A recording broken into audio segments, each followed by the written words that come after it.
heart is filled with gratitude to look out upon your faces and to feel the presence of all those who are joining us here and online, and even those who may be feeling their connection to unity this moment as they're driving down I-5 to some perhaps returning home after Thanksgiving. But today we're keeping the Thanksgiving going as we feel our connection to each other and to all life by setting aside our human judgments, our thoughts about what is right, what is wrong, and instead just tune into that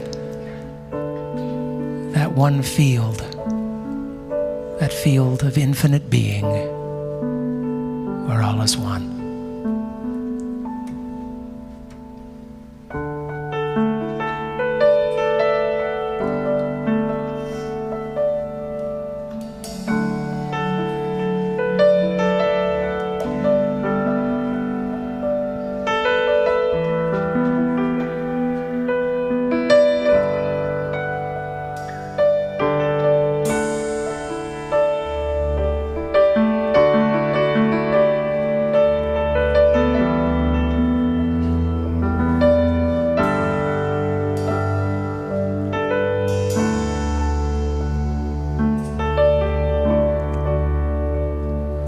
Going to bring up the words for you to join us in this call and response. Out beyond ideas of wrongdoing and right doing, everyone. Out beyond ideas of wrongdoing and right doing, there is a field. I will meet you there. There is a field.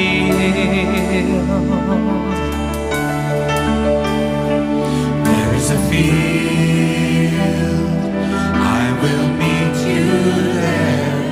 There is a field.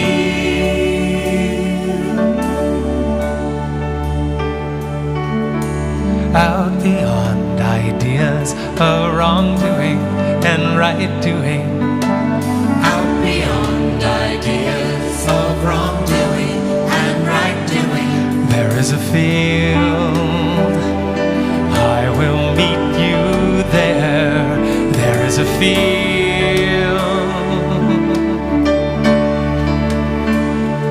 There is a field. I will meet you there. There is a field.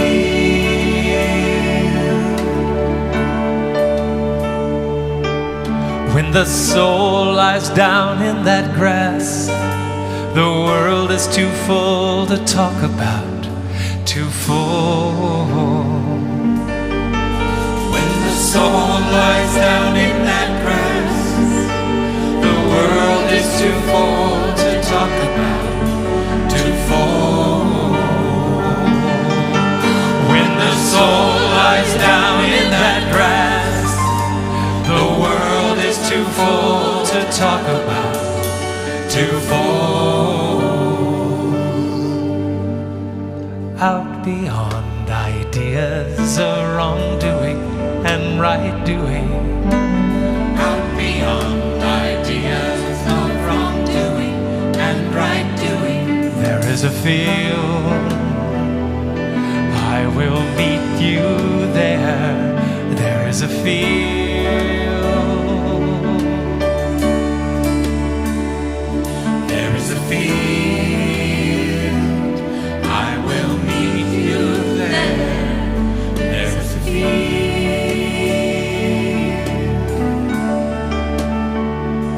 There is a field.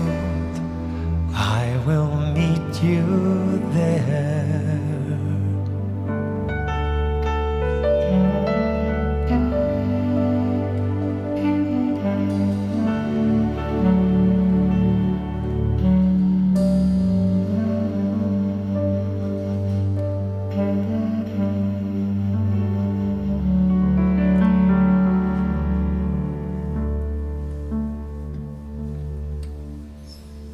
you to join me as we open with prayer. Visualize yourself in that field, a field of peace, a field where we can find common ground, a field where we can be together in gratitude, a place where we feel at home, where we feel safe, where collaboration is a given, for everyone seeks peace and looks out for one another. That's where spirit resides. That's where we all tune into that sacred place within, where we feel connected, where we feel as one, where we know that we belong to one another. And with much gratitude, we say, "Thank you, God." Amen. And now I'd like to invite Julianne to light the candle. Thank you. Get up. Good morning, everyone. My intention is to light this candle with no problem.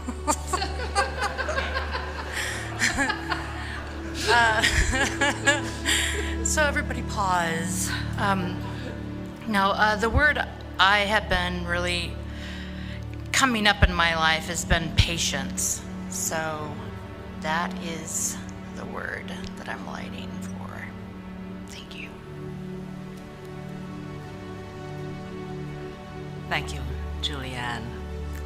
And now I'd like to invite Emma up to help me bless the prayer shawl. You might notice that there are prayer shawls all around. Today is Prayer Sunday. And Emma is one of our prolific prayer shawl makers, and this is one that she made. So thank you, Emma. If you would like to have a prayer shawl, come see me after the service, or Bonnie Chapel, who's here. We keep a log, so we'd like to know who receives which shawl. They are free for the taking. Thank you, Emma. And now, Donovan.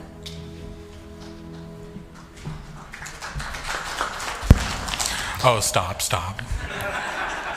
Hi, good morning, everyone. Good morning. And welcome to you, and welcome to everyone watching on their computers and phones on our live stream. Announcements. Please make sure that your cell phones are on silent mode so they don't ring during the service. So you can take a moment to check right now if you're not sure. Please, you can pick up your December bulletin today. If you aren't here in person, you can check it out on our website at unityofthevalley.org. There's all kinds of great stuff on our website if you haven't looked lately, so maybe check that out when you have a moment. Prayer requests. If you're in need of prayer for yourself, a loved one, a friend, you can place your prayer card in the prayer box in the foyer after the service. Foyer, and it's a box right out there in the corner, so you can place your card in there. If you're not here in person today, you can contact Julia, and she'd like to be called. Her information is on the screen right there. And thanks to our PowerPoint person. And if you'd like to write that down, if you have a prayer request, please contact her. I think it's great. I've done it, a lot of prayer requests, and it really is effective and it works. Tuesday, 7 p.m., the new Behind the Lens seminar series starts with A Letter to Three Wives. I always love the pictures on these old posters. 3 wives, can you imagine? No. 3 husbands.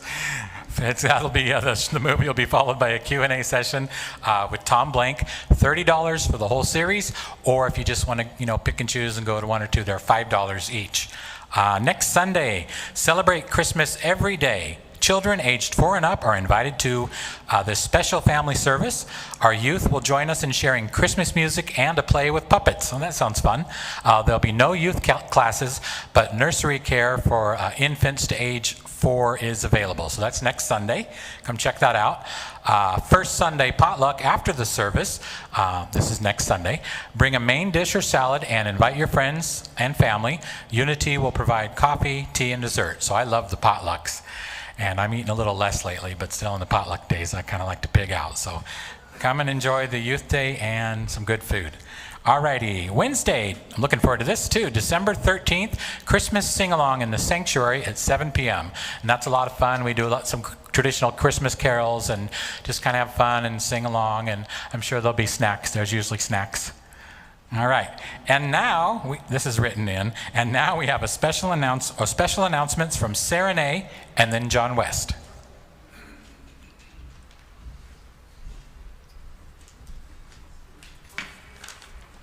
Always snacks.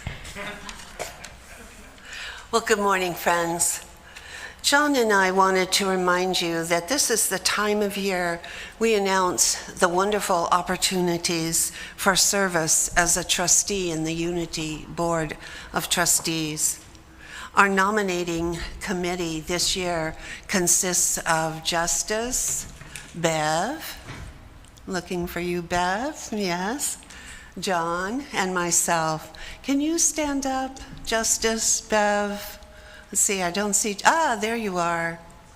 There you are. Thank you so much for this wonderful service.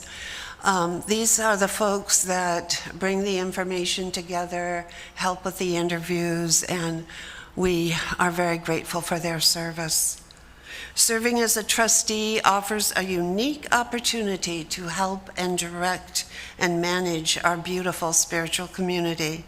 It's a volunteer position for which there is no compensation or end-of-the-year bonuses, as many boards get, and there are no bribes. But we do have the unique blessing and opportunity to help decide and give our end-of-the-year bonuses to our wonderful staff and volunteers. So that's our bonus to be able to give. Board members serve a 3-year term, and of course, if they need to leave before then, we usually let them go. Currently, we are looking to fill 3 positions, and we would love to have an alternate person as well. The alternate sits at our meetings so that they can become familiar with the work that we're doing, although they are not eligible to vote, but they are ready and willing to step in should the need arise. And this is a wonderful learning experience. We've had several of those positions filled then by some of our existing board members. So that's a great opportunity. So please consider joining this team, bringing your love, your light, and your wisdom to the Unity of the Valley Board of Trustees. Thank you.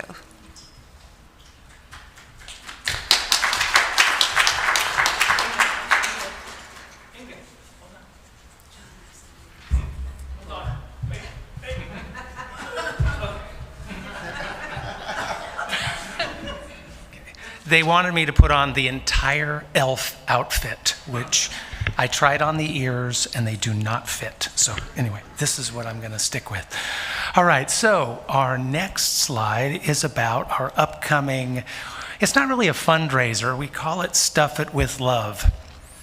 It's a very Unity phrase. Let's all say it together, Stuff It With Love. See, doesn't that feel good coming out?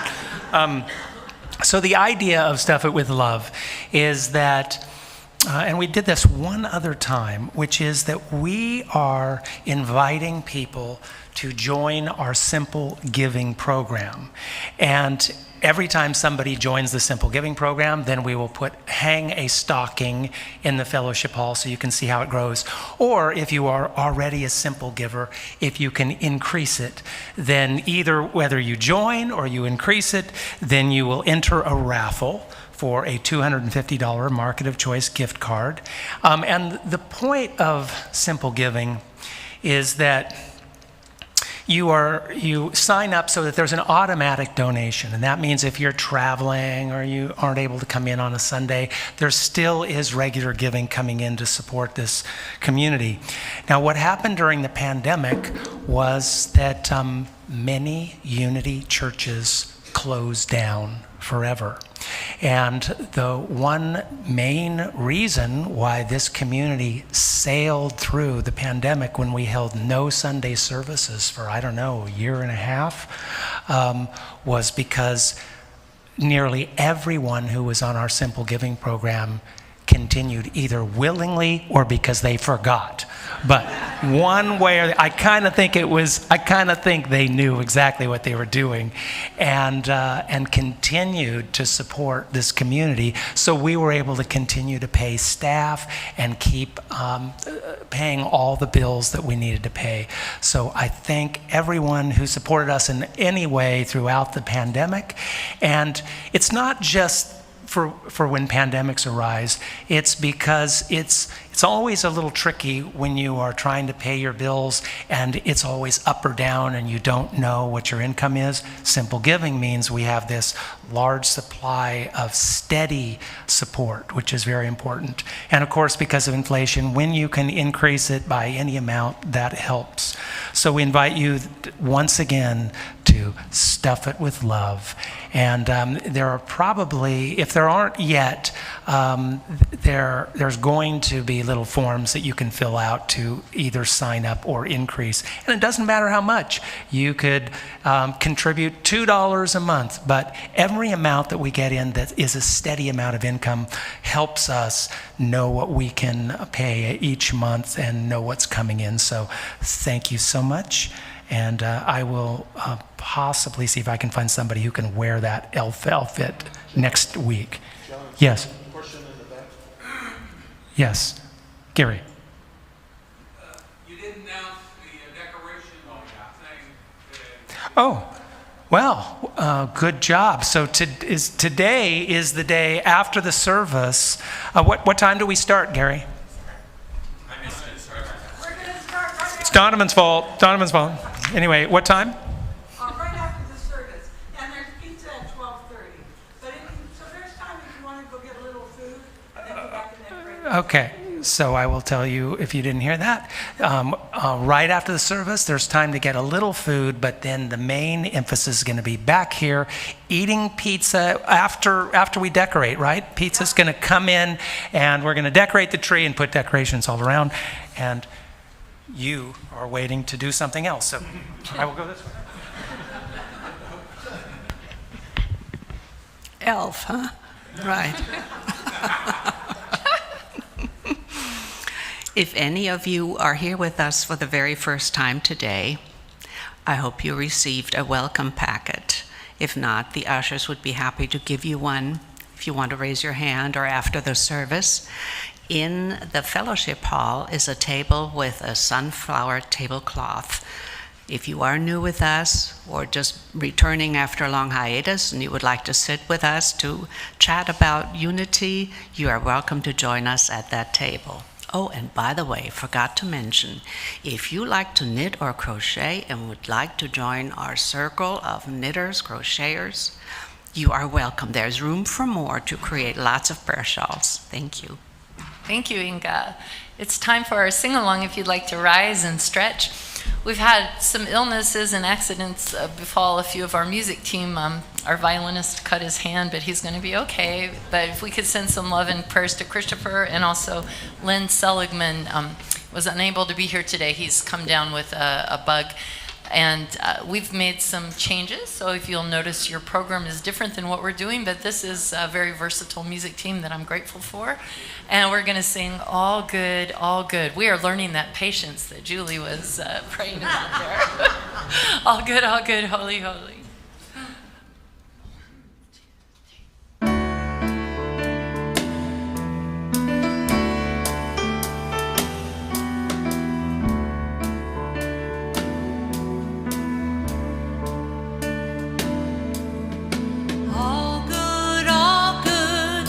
Holy, holy,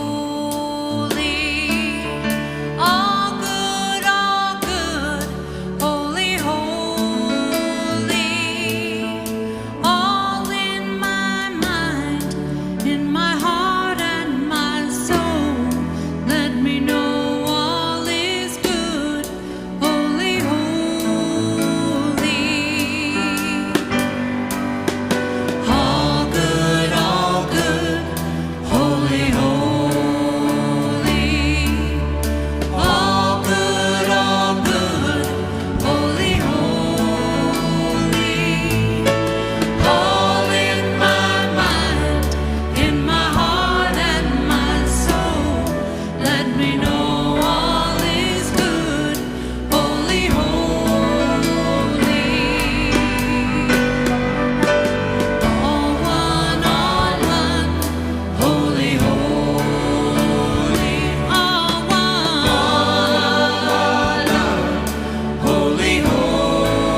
Good morning, everyone.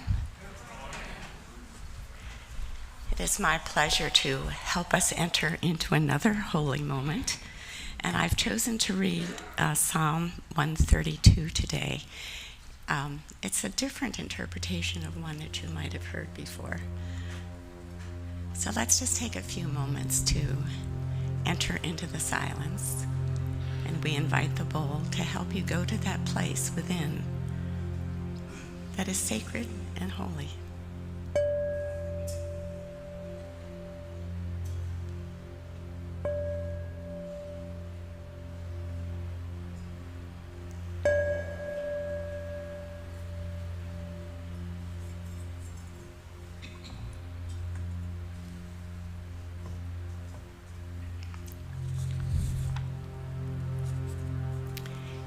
Enter into the silence, into the heart of truth. For herein lies the great mystery, where life is ever unfolding. Herein the divine plan is made known, the plan all are invited to serve. Listen for the music of the holy word in the resounding silence of the universe. May balance and harmony be your aim as you are drawn into the heart of love.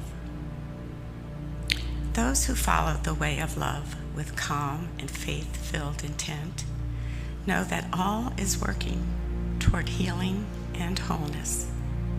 And may the healing power of love lift you from the limitations of fear and ignorance into the arms of freedom. May the peace of the Spirit bless you and lead you on life's journey. Be not afraid of the silence, for the wisdom's voice is heard therein. As you follow the light, you become gentle and kind. You come to live in the light. Children enter the world radiating the Spirit. Learn from them of innocence and simplicity. Learn to cooperate with the unseen realms to see beyond the veil. Wise are those who learn through silence. Learn to listen well. For beyond the silence and stillness within, you will come to know a profound and dazzling silence. Herein lies the music of the spheres, the harmony of creation. Enter into the holy temple of your soul and converse with the beloved in sweet communion. Blessings of the great silence be with you as you help to rebuild the heart of the world with love. Thank you.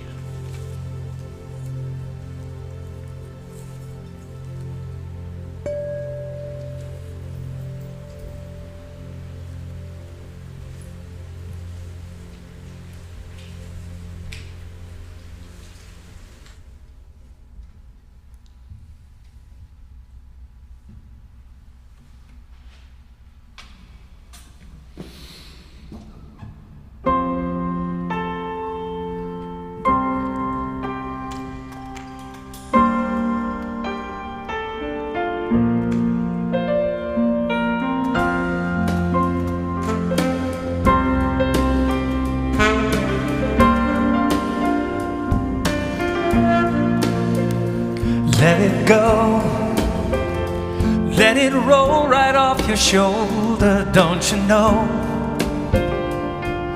the hardest part is over?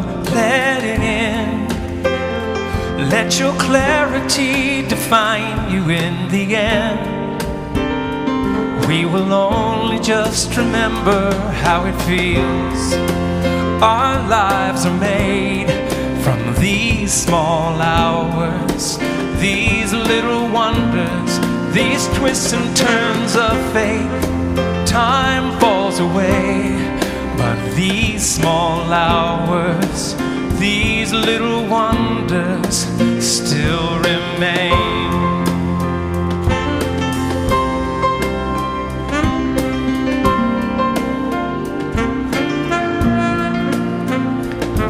it slide.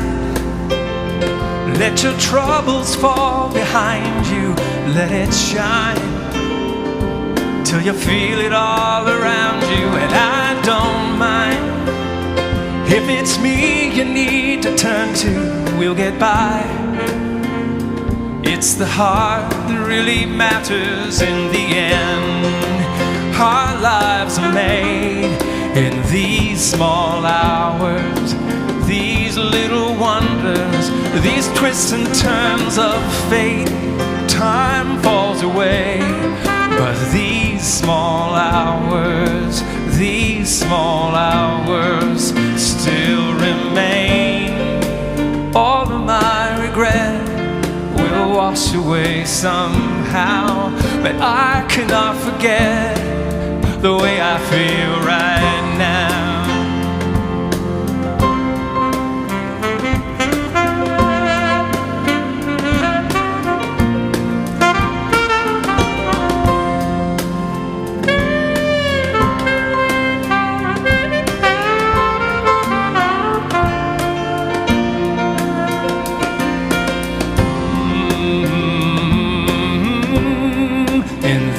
Small hours, these little wonders, these twists and turns of fate. Yeah, these twists and turns of fate. Time falls away, but these small hours still remain. Yeah, these small hours, these little wonders, all these twists and turns of fate. Time falls away, but these small hours, these little wonders still remain.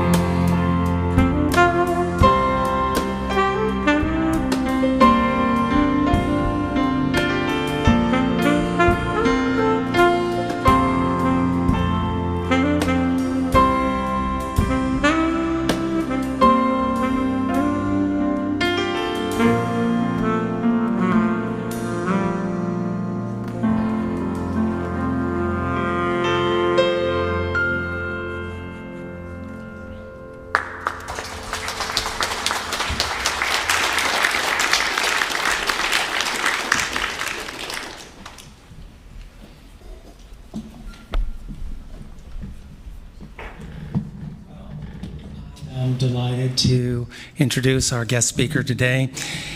Eric Allen is quite an incredible photographer and author and lyricist, and the selection of his books, and there's a CD out there, is just amazing out there on the table. But the beauty of them is what is just amazing. Beauty both in the images and in the heartfelt words, which are so intimately connected to the wonder of it all, the nature that surrounds us, the nature within, and really captures, in my mind, the essence of oneness that unity is all about. So, Eric, please. Thank you.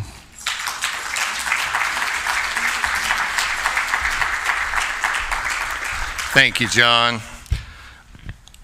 It's been a long, blurry time since I had the opportunity to come speak at Unity. It was pre-pandemic sometime, and a lot of very odd things have happened in the world since then. But how wonderful to be able to gather again and to be invited back to speak. It's truly a pleasure to be here, asked to speak on the topic of abundance through gratitude. And it really is the task, not only for this morning's topic, but for a lot of years recently. How do we give each other and ourselves the gifts of abundance and gratitude in a time of violence and inequity and apparent scarcity, when there's truly abundance around and within us at all times?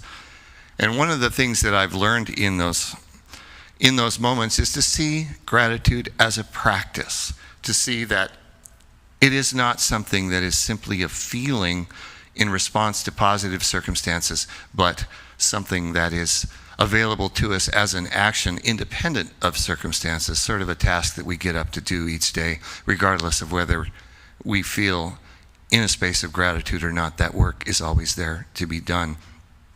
I'm grateful for having come to gratitude through difficulty and not through ease. I first started to really tap into gratitude in my earlier life, in my earlier 30s. I had this very strange set of circumstances. Repeatedly, for the course of 4 years, between October 10th and October 20th each year, something really difficult happened to me. The first year was I moved in with somebody in the Bay Area, and the next day her son was killed, which was 2 days before the Loma Prieta earthquake. It was a bit of a journey. And the next year, it was the Oakland fire that claimed 3,000 houses and 25 lives around us. The next year after that, I was randomly gang attacked while I was walking under the BART tracks in the Bay Area, beaten and robbed, and that wasn't so great. And the next year, I was living this incredibly peaceful life as resident artist at Wilbur Hot Springs in Northern California. I was determined not to go anywhere. So I was sitting in the hot springs, enjoying my amazing life, when I found the lump that told me I had cancer at age 33. And rather than go into the space of why me in the healing process, I found it all made sense. And I found it really dropped me into this place of being grateful for the miracle of sheer existence. And I really began to tune into that. It took me a long time to really drop into that again. But when things began to get rough again in the mid-20s, 2015, 2016, started to be a tough time. And then throughout what eventually became caregiving for my mother full-time from 2018 through her passing in the pandemic in 2020, I really tapped into gratitude as a daily practice and began writing about gratitude and living gratitude every single day as a strategy for caregiving for my mother. And one of the results of that is my new book called Grateful by Nature, from which I think I'll share just a couple of things. From the prelude, it's kind of structured musically. I didn't like a preface. Nobody reads a preface anyway, so I made a prelude rather than a preface. And a few of the thoughts that came out of that just kind of frame my whole path of gratitude, I thought would be a wonderful way to drop us into that place of gratitude and abundance today. After cancer, I began to see that gratitude is a practice, like meditation, compassion, listening, and calm.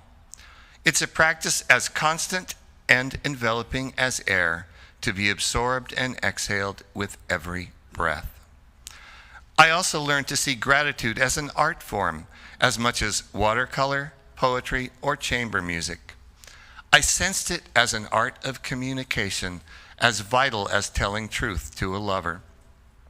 I realized that gratitude is a sacred responsibility. Gratitude is a form of faith in the divine. To witness and transform our wounds now will be far harder than healing cancer, for the lethal illness isn't just mine or yours this time, but everyone's, even the Earth's. We're facing a collective choice to forgive, heal, and live beautifully together, or die in agony alone. Within that crucible, to be grateful, emphatically, yes. Gratitude now more than ever will save us in practice together, however faltering. We no longer have time to wait for mastery. It's essential now to explore the adventure of putting gratitude into practice as we walk our wild paths. Our shared life's growth is watered by our daily return to gratitude through a return to nature, the very nature of our own being. Gratitude for the simple miracle of existence, and for that miracle within each other, is where this path of faith begins. Gratitude lets us love and honor each other's divinity despite our inner imperfections and difficult circumstances. The miracle of mere existence is what I feel now under my next layer of dying illusions, in my next moment of pained and clear insight. I see that when life again falls apart, our persistent existence offers us an opportunity to once again put it back together.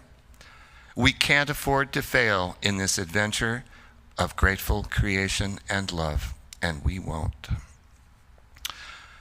One of the things that I learned in the process of healing in a holistic way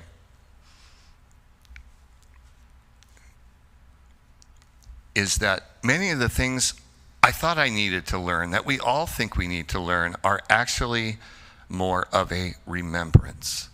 That so much of the knowledge and the gratitude and abundance and all these beautiful, loving things are encoded within us. It's just that we get out of touch with them a little bit. And when we have a chance to return to that grateful nature, we return to our center and to being able to act from that place of gratitude. I happen to live out in the woods by Dorena Lake, where my mother has been for a long time. And in the course of caregiving, I found that one of the most restorative things I could do in order to get back to that place of gratitude when times were difficult was to connect to nature. And particularly, I found that the oak trees were really, really good teachers for me in that regard. So in that regard, I learned how to draw from gratitude in a much different way than I had before, thanks to the oak trees. And that resulted in a little piece from Grateful by Nature called Stumped. I imagine myself as an oak. How do I experience gratitude? Well, how does an oak experience water? It becomes the same question. It becomes my answer. In one way, an oak experiences water through its leaves. It may absorb rain through leaves and bark, and leaves are one of water's most obvious results. Without water, oak leaves shrivel and fall off. Eventually, the whole oak dies. Leaves aren't an oak's main water source, though. With gratitude, as with water, my life would shrivel and fall away without it. I may absorb it from around me when it's in the air, and my gratitude is most obvious in the leaves of my thoughts and words and actions. Yet they aren't my gratitude's main source either. Water's primarily drawn into an oak through its roots, arising within from the earth below, the same place from which my gratitude is sourced. My gratitude isn't mine any more than the water is the oak's. It's drawn into me from a greater well and then returns to the earth when I release it. New gratitude I'll soon experience is already flowing towards me, as the water in the creeks is already flowing towards the oaks. My gratitude is intertwined with that of others, as much as individual oaks intertwine to make one forest. Your gratitude and mine communicate as roots do. We draw it from the same liquid source and purify the same shared air with it. Yet, we uniquely branch, never two the same. My gratitude's role will only be complete when I've served the earth as completely as I can, when I too am a stump, needing water no longer, still serving as I merge with the forest floor. Others will absorb me then. My gratitude will be free to evaporate and move on. My thoughts evaporate and I move on. The oaks and I could still use a little more rain.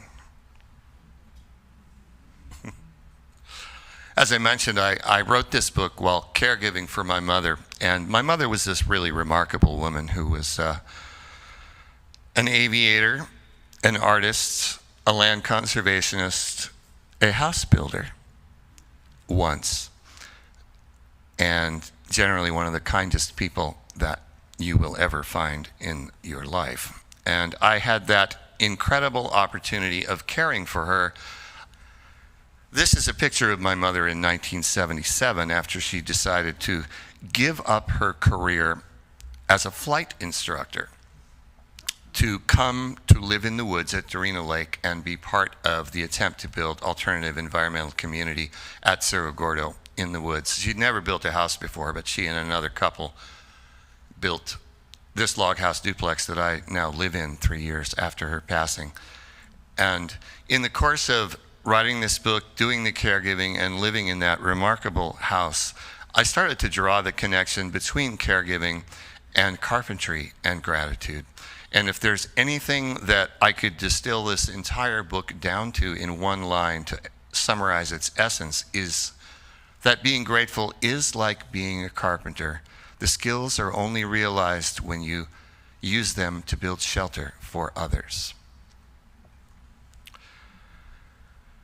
So I thought about caring a lot and how everything that we do actually becomes caregiving in one sense or another. So I thought I'd share a few paragraphs for you in that regard from a little piece here from Grateful by Nature called Simply Caring. Gratitude and discipline often coalesce into caregiving. Between growing up and growing old, caring for others takes root. It might be for children or aging parents, lover or animals, a garden, the climate, spirit.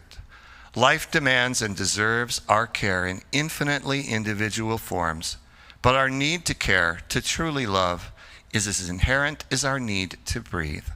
It's caring for self and life itself. To care is to accept responsibility on life's terms. There are no breaks in a young child's needs, nor an elder's. The earth never ceases needing reverent treatment. Caring requires getting up again this morning. When the whole world is bitter with cold and I don't feel I can stir from under the weight of the covers, caring requires finding energy again today, even though my inner voice cries, no, not today. I don't have anything left to give. Yet again, beyond giving up is where giving begins. To fall into caring through discipline is like falling through a floor and discovering open sky beneath, where gravity no longer matters.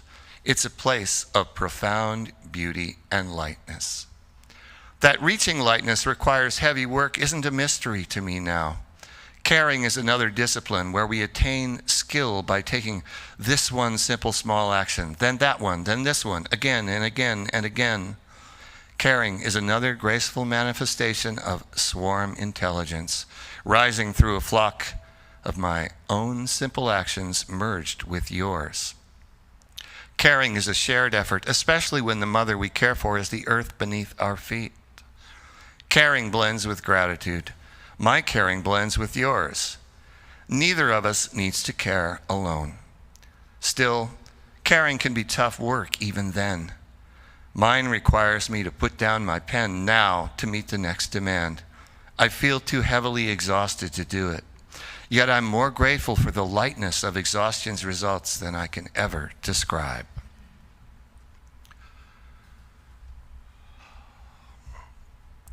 In translating all this to abundance, I needed a teacher, I needed a guru. There he is. I met my guru on a mountaintop. I mean, I spent a lot of time on mountaintops, but when I was thinking about abundance and what is really enough, I discovered that, I could learn as much from a goat as I could from a human, resulting in a piece called Enough, which is indeed about abundance of a different form. I've seen a lifetime of cartoon variations on seeking wisdom from a mountaintop guru. I've spent my own life seeking wisdom from the mountains themselves, and never once have I found a guru perched there. Having now found my way to Montana, though, I found an old mountain goat. And in thinking about what it means to have enough, that proves to be enough. This goat spends an entire afternoon sitting in one place, overlooking the majesty of Glacier National Park. He doesn't mind human hikers, nor the road traffic pulsing through his homeland. He has comfortable sunshine to bask in. He's in a place where he belongs. He has a phenomenal view. He must have enough to eat. He's still solid, though the years have clearly worn on him.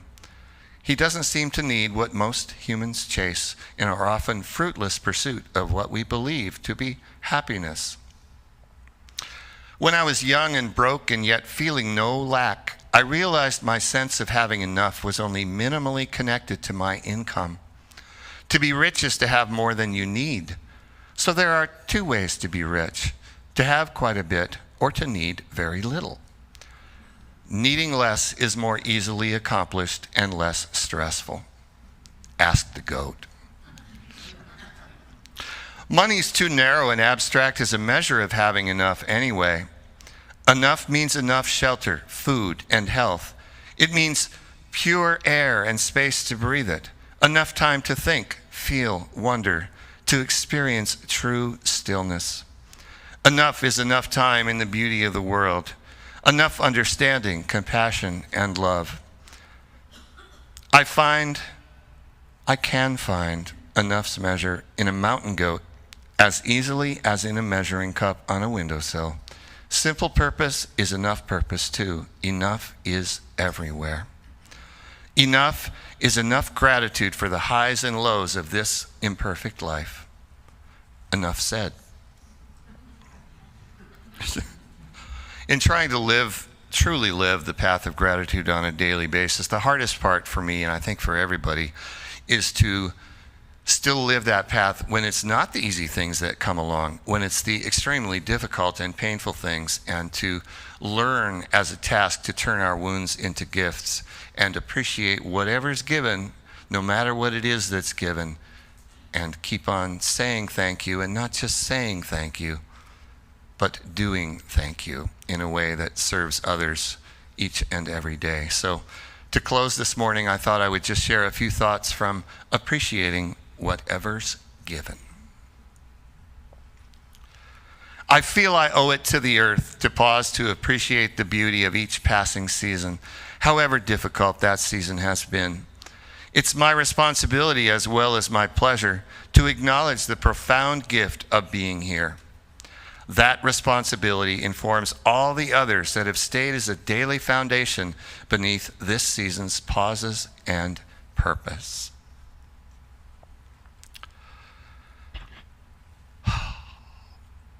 A single glance may turn into a relationship. A visit may turn into a home. Unemployment may turn into an imagined and unimagined and rewarding career. A single slip can turn into an agonizing fall. I've had all of that happen, and I'm never alone in experience. Are you with me? What is gratitude's role within appreciating whatever's given? My gratitude has as many faces as a hydra, the many-headed serpent of Greek mythology. Gratitude is not an evil hydra, though. It's reptilian but benevolent. Gratitude has been a refuge again for me this past summer. Within the lick of wildfire, the pain of mistakes, the dissolution of old forms, the decline of my mother, the harsh rise of societal violence and intolerance. Gratitude has given me a place in which to breathe deeply and simply be without encroachment for a moment. Gratitude has turned to the warming work of transformation once more. Gratitude is what has helped me take the jagged aspects of a cutting time and turn its wounds into gifts of service. Gratitude has been a prayer, too. It's my prayer for understanding and compassion. Gratitude is my communication as well to ancestors and antecedents, family and friends, strangers I would love if I knew them, close ones I've hurt despite never having that intention. Gratitude is an expression of apology, an action of making amends. Gratitude is an embrace as well. It's what allows me to open in wonder to all that arrives, to meet each day as a friend and not an adversary, though every day begins as a stranger. Gratitude is what allows me to find the soul within new machines, the art within the pain, the role I have in places I never would have chosen to go along this wild path home. Gratitude is surrender at last. Thank you for joining me to share a little bit of gratitude practice this morning. I so appreciate the ability to be here. If you wish to come visit after the service, please do. I'll be back sitting with the books at the table back there. And thank you to everybody at Unity for welcoming me. It's such a pleasure to be here.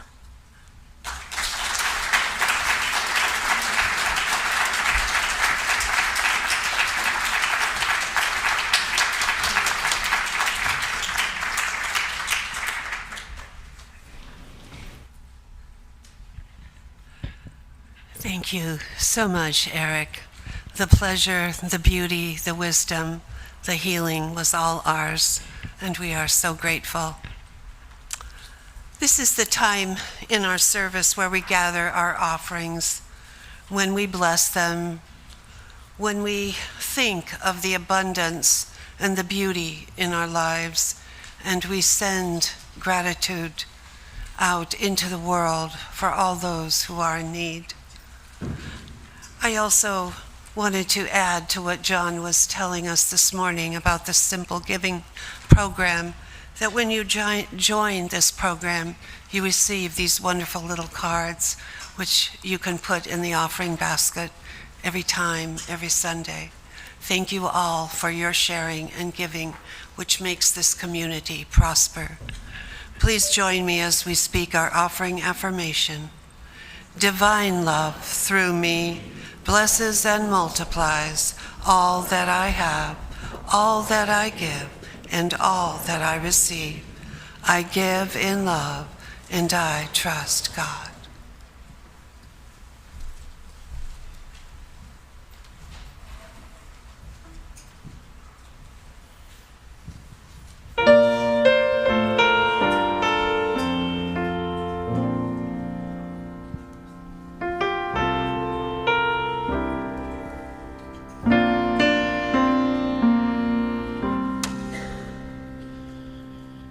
If I only had 2 words left to say to you, with my last breath, I'd come face the truth to you. You've never left my side, even when I fell behind.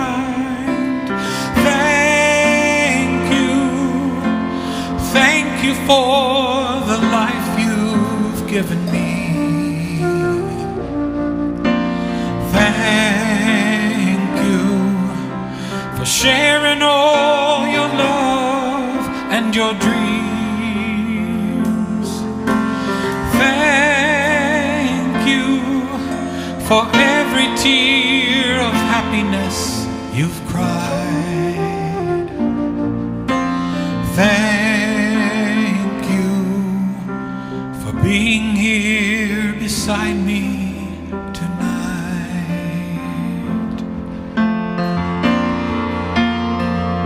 When I close my eyes, I say a prayer for one more day with you.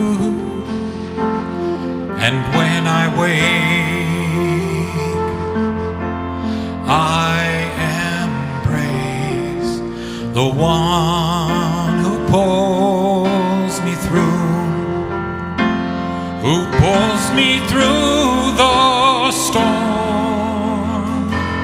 When I can't go on,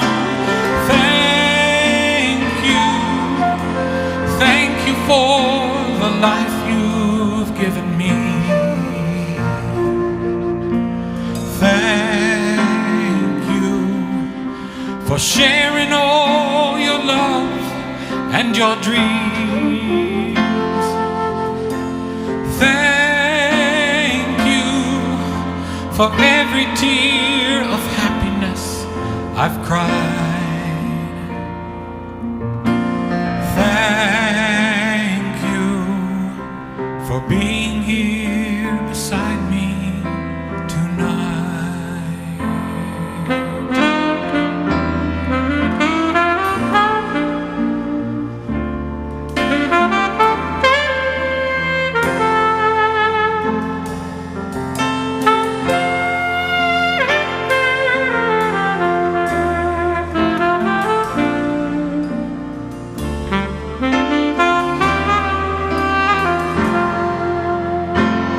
You've never let me down.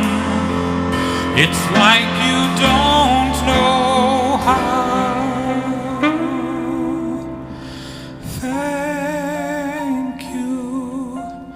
Thank you for the life you've given me.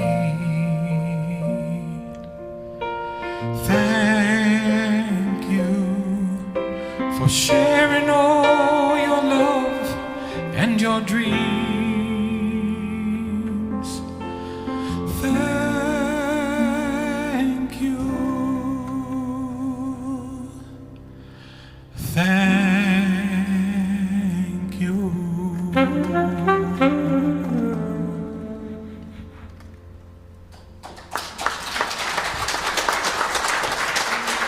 Thank you so much.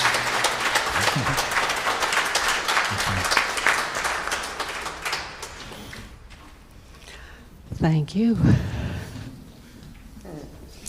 What a beautiful song. Gets me all choked up. And now I want to thank these two lovely ladies for bringing the love offerings for us to express our gratitude. Sweet, sweet Spirit, we are so blessed.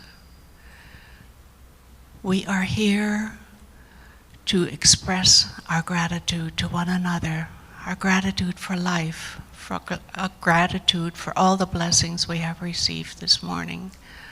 For all the blessings yet to come, we give thanks in advance, living from an attitude of gratitude as we spread that love with our community and beyond. For that we are grateful, and so it is. Amen. And we have some chaplains with us this morning. I see Bev and Grace and Andy. Look for the folks with the white shawls. They'll be on this side of the service, right where it says prayer. You can barely see it there on the divider. Thank you for the lovely service, for the beautiful music, for all the volunteers who make this service possible, for our wonderful staff. We are so blessed. Thank you, Bev, for the meditation and for the flowers. Thank you, thank you, thank you. And with that, let us sing our closing song.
sanctuary if you want. There's pizza afterwards. Thank you, friends, for singing.